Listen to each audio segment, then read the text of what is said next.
Baik, sebelumnya perkenalkan kami dari PT Nusoft. Kami pada kesempatan hari ini akan mempresentasikan software sistem informasi untuk hotel. Oke, sebelum masuk ke aplikasi, saya akan menjelaskan mengenai flow alur untuk di hotel baik di front end maupun back end. Untuk layanan front end-nya, yang pertama ada deposit. Ini untuk tamu-tamu yang ingin booking room, ini bisa melakukan deposit dulu. Terus yang kedua dilanjutkan dengan reservation. Ini reservasi ini langsung mengarah ke kamar nomor berapa. Terus ini tagihan-tagihannya nanti akan memotong deposit. Misalnya begini, total lama menginapnya 2 hari, total per harinya misalnya 1 juta. Jadi totalnya untuk 2 hari 2 juta.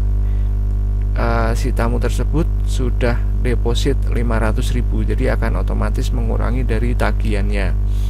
Kemudian untuk layanan frontend ada resto. Selama tamu menginap di situ, di kamar tersebut ada transaksi-transaksi yang berhubungan dengan resto ini, baik di cafe maupun di restonya itu sendiri. Oke, semua tagihan-tagihan langsung bisa dimasukkan ke dalam room, ke dalam kamar. Terus kemudian untuk other service ini bisa laundry, bisa travel dan lain sebagainya, atau telepon juga. Ini juga tagihannya bisa dimasukkan ke dalam kamar. Jadi nanti ketika tamu akan check out, sistem akan menghitung semuanya, deposit yang sudah masuk berapa, terus total reservasi dia menginapnya berapa hari, terus tagihan-tagihan yang ada di resto berapa, terus other service-nya apa dia laundry, apa dia travel, apa dia telepon dan lain sebagainya. Itu ini nanti bisa kita create sendiri untuk other service-nya. Ini nanti akan otomatis menghitung pada saat tamu tersebut check out. Terus kemudian akan ada bill akhir yang harus dibayar sisanya oleh tamu tersebut. Ini yang ada di front end. Terus yang ada di back end, pada saat reservasi ini memungkinkan untuk tamu langsung ke hotel, atau transaksi langsung di hotel, atau via travel agent. Jadi bisa menggunakan travel agent juga. Untuk tagihan-tagihan yang ada di travel agent nanti akan diinputkan di layanan backend, invoice to travel agent. Jadi kita menagihkan ke agent atas transaksi-transaksi yang direservasi yang dilakukan oleh tamu. Kita akan menagihkan sesuai dengan reservasi dari tamu tersebut. Kemudian kita akan menerima pembayaran dari agent. Jadi pada saat kita kirim invoice ke agent itu kan kita anggap sebagai AR kita. Terus kemudian pada saat kita menerima pembayaran itu sebagai receive payment-nya dari AR tersebut. Kemudian ada purchase item. Ini pembelian barang yang ada di hotel, misalnya pembelian perlengkapan dapur, atau persediaan yang ada di cafe dan di resto dan lain sebagainya. Ini sebagai AP kita, sebagai hutang kita ke vendor atas pembelian barang. Terus kemudian ada payment to vendor, ini sebagai pembayaran hutang kita ke vendor. Terus kemudian ada inventory control. Inventory control ini dari persediaan dapur, persediaan restoran dan sebagainya. Ini nanti ada keluarnya, ada masuknya, sehingga nanti ada kartu stok yang ada di inventory tersebut. Nah, dari semuanya proses baik di front end maupun di back end ini, sistem ini sudah otomatis link ke finance accounting-nya. Jadi pada saat kita invoice ke agent, ini akan langsung otomatis menjurnal AR-nya di accounting kita. Pada saat kita purchase item, kita melakukan pembelian barang, itu juga langsung otomatis melakukan jurnal AP terhadap akuntansi di kita. Di dalam finance accounting ini juga buku besarnya sudah otomatis tercreate. Terus transaksi-transaksi seperti kayak operasional kantor, kayak biaya listrik, biaya telepon, terus biaya kebersihan dan sebagainya, itu juga bisa di jurnal di finance accounting ini, sehingga nanti untuk laporan keuangan neraca, laba rugi itu juga langsung otomatis bisa disediakan oleh sistem. Oke, jadi ini sekilas untuk gambarannya baik di front end maupun di back end. Oke, selanjutnya kita masuk ke aplikasinya. Yang pertama ini ada halaman login. Ini memungkinkan nanti akan kita tentukan masing-masing user sesuai dengan job desk-nya. Ada bagian reservasi, ada bagian resto, ada bagian accounting, ada bagian inventory dan sebagainya. Nanti mempunyai user dan login masing-masing, dan mempunyai otorisasi user yang bisa dibuka dan yang tidak bisa dibuka, yang bisa diedit maupun yang tidak bisa diedit, yang hapus dan tidak bisa dihapus. Itu semuanya nanti bisa kita setting di administrasi user. Oke, ini saya akan login menggunakan user admin yang paling lengkap. Ya. Di sini ada modul finance accounting, hotel dan resto, master data dan administrator. Jadi sesuai dengan pembukaan yang tadi sudah saya jelaskan. Yang pertama kita akan masuk ke modul hotel dan resto. Ya, ini sesuai dengan urutannya saja. Yang pertama adalah deposit. Ini adalah layanan front end ya. Jadi deposit, reservasi, resto, other service ini adalah layanan front end. Ketika customer datang, itu kita langsung inputkan deposit jika deposit. Tapi deposit ini bisa dilakukan atau boleh tidak dilakukan. Jadi deposit ini sifatnya tidak wajib ya. Oke, tapi ini sesuai dengan kebijakan di hotel tersebut. Oke, yang pertama saya buka deposit, langsung klik tambah. Tanggal berapa depositnya langsung otomatis menginputkan tanggal hari ini sesuai dengan tanggal Windows-nya. Kita pilih nama tamunya, kita pilih roomnya, terus nilai depositnya berapa. Misalnya nilai depositnya adalah 500.000. Oke, ini ada service charge. Jika kita mengenakan service charge, misalnya service charge 2%. Oke, jadi 10.000, total transaksinya 510.000. Ini masuk ke kas apa? Jadi 500.000 ini bisa kita arahkan masuk ke kas apa? Ke kas FO atau kas hotel atau apa dan sebagainya. Ini ada biaya adminnya 11.475. Jadi ketika kita simpan, nah kita bisa mencetak bukti atau bukti pembayaran deposit. Jadi ketika kita klik yes, akan langsung otomatis mencetak bukti depositnya. Ini bisa langsung kita print nama penyetor dan nama penerima. Oke, kemudian kita lihat. Nah, ini setelah di deposit reservasi ya. Nah, kita masuk ke reservasi ketika tamu tersebut sudah datang di hotel untuk reservasi. Kita klik tambah. Oke, di nama yang sama. Nama ini nama-namanya saya ambil contoh ya. Nama yang ini nama tamunya. Terus menginap di hotel tanggal berapa sampai tanggal berapa. Misalnya sampai dengan tanggal 18. Oke. Di kamar mana, kamar 01 misalnya. Ini akan otomatis lama menginapnya 2 hari, harganya misalnya 500.000. Oke. Nah ya, ini lama menginapnya. Terus ini apakah ada breakfast atau enggak. Misalnya ada breakfast 30.000.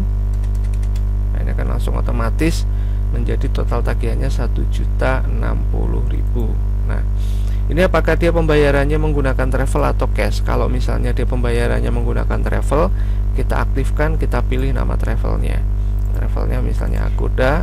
Nah, ini nomor vouchernya nomor berapa kita isi. Nah, ini dia bayar di agent. Apakah dia bayar di agent atau bayar di kasir. Oke. Nah, ini checkout ini kita inputkan ketika nanti tamu tersebut sudah checkout ya. Kita simpan reservasinya ya, tersimpan. Kita juga bisa cetak nanti, cetak bukti reservasinya. Oke. Nah, ini ketika kita buka lagi di case yang sama tanggal 16 sampai tanggal 18 kamar 101, ini ada tagihan kamarnya 1.060.000. Ini ada deposit yang mengurangi sebesar 510.000 tadi deposit yang sudah kita inputkan. Ini ada nomor depositnya ya. Ini total tagihan kamar, ini total depositnya. Nah, ini dari sini kita bisa melihat status yang belum check out atau yang sudah check out atau semua data. Ini kalau kita tampilkan semua data, maka datanya akan muncul semuanya. Kalau kita tampilkan yang sudah check out, ini yang sudah check out saja. yang belum check out. Nah, ini ada yang belum check out, ada di kamar-kamar mana aja. Ini berarti ada status kamar yang masih aktif ya. Ini belum di check out. Ini adalah yang tadi yang kita inputkan. Oke. Setelah itu kita akan masuk ke transaksi resto. Misalnya si tamu tersebut mengunjungi resto kita. Oke. Kita pilih namanya. Terus kemudian ini tipenya, ini dia link room atau breakfast atau entertain. Misalnya ini ada normal. Kalau normal berarti transaksi seperti biasa, seperti penjualan biasa. Kalau link room berarti ditagihkan ke kamar nomor berapa. Ini kamar yang aktif ya. Ini guest name nomor 1 tadi itu ya, ditagihkan ke sini. Terus tinggal kita input nama-namanya. Contoh misalnya asparagus. Nah, ini harganya 24.000 sama banana misalnya. Nah, ini harganya 26.000. Oke. Nah, setelah diinputkan ini langsung kita simpan aja. Ya, kita juga bisa langsung cetak ya billing untuk restorannya. Jadi totalnya sekian. Ini akan dilingkan ke room nomor 101 ya. Kemudian untuk other service, misalnya tamu tersebut selama menginap dia juga ini ada memecahkan gelas, ada dia menyewa DVD player atau extra bed dan lain sebagainya. Ini adalah untuk other service-nya. Misalnya dia laundry ya. Dia laundry, kita pilih laundry. Laundrynya berapa harganya, misalnya 100.000. Oke, laundrynya ini ditagihkan ke kamar 101 ya. Kemudian kita simpan ya. Ini juga bisa cetak nanti untuk bukti laundrynya ya. Oke. Terus kemudian misalnya si tamu tersebut check out. Nah, ini kita akan men-check out tamu tersebut. Ini check out. Terus total transaksinya adalah 700.000. Ini berarti kan ada total kamarnya 1 juta. Dia penjualan di kafenya 50.000. Soalnya tadi kan dia makan di kafe. Oke. Terus tapi sebenarnya pada saat makan di kafe tadi itu bisa menggunakan fasilitas breakfastnya ini, karena dia menggunakan breakfast. Tadi ada pilihannya kan pada saat di resto tadi itu. Nah, ini ada normal, link room atau breakfast. Jadi kalau breakfast dia langsung otomatis motong breakfastnya tadi itu. Other service-nya ini 100.000 tadi itu, dia laundry. Nah, terus ini dipotong dari DP atau depositnya 510.000. Jadi sisanya 700.000. Pada saat check out kita cek check outnya. Ini gabung tagihan ini kalau misalnya ada beberapa kamar, tagihannya digabung menjadi satu. Nah, ini untuk beberapa kamar. Nah, ini langsung pilih kamar nomor berapa. Ini langsung digabung menjadi satu. Ini dari 700.000 ini mau dibayar via tunai atau debit atau kredit card. Ini ada kredit charge-nya berapa, terus total tagihan ke travel agent-nya berapa. Ini ada kembalian kalau misalnya ada biaya bank. Jadi ini langsung diisi aja. Dia bayar tunainya misalnya 200.000, tunaikan 500.000. Nah, oke, berarti kita tagih ke travel agent-nya 500.000. Oke, setelah itu kita simpan ya. Kita langsung cetak. Nah, ini oke. Kemudian kita akan menagih ke invoice ke agent. Kita akan menagih invoice ke agent ke Agoda. Nah, ini invoice-nya 500.000 ya. 500.000 atas tagihan tadi itu. Terus kita isi keterangannya, kita simpan, kita cetak untuk invoice-nya. Nah, ini invoice ke Agoda, case name 500.000. Oke. Terus kemudian ada pembayarannya langsung ke sini. Pembayaran dari Agoda. Nah, pembayaran dari Agoda 500.000 ini masuk ke kas apa? Ke kas hotel. Nah, kita simpan. Ya. Oke. Ini pada saat ini kita juga langsung bisa mengetahui posisi ARAP kita, saldo piutang ke Agoda. Nah, ini kan Agoda, ini totalnya sekian. Ini bisa kita lihat ada transaksi 500.000. Nah, ini. Oke. Ada transaksi 500.000 langsung masuk ke daftar transaksi di Agoda. Oke. Terus kemudian kita lanjutkan untuk purchase. Nah, ini adalah pembelian barang, misalnya dari Bali Clean. Kita misalnya beli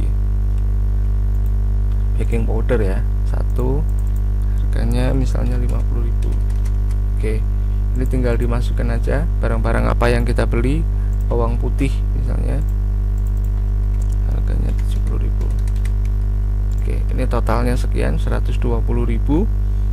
Nah, langsung kita simpan Bali Clean. Oke.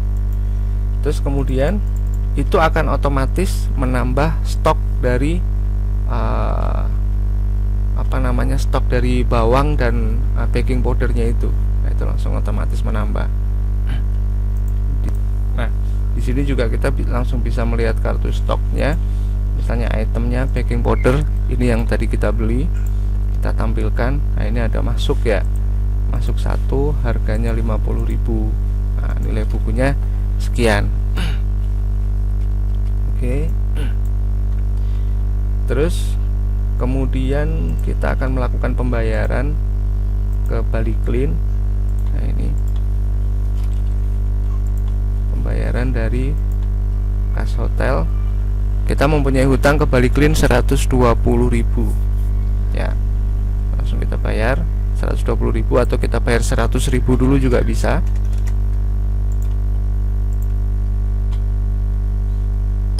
Oke, nah kita langsung bisa cetak bukti pembayarannya. Oke ya.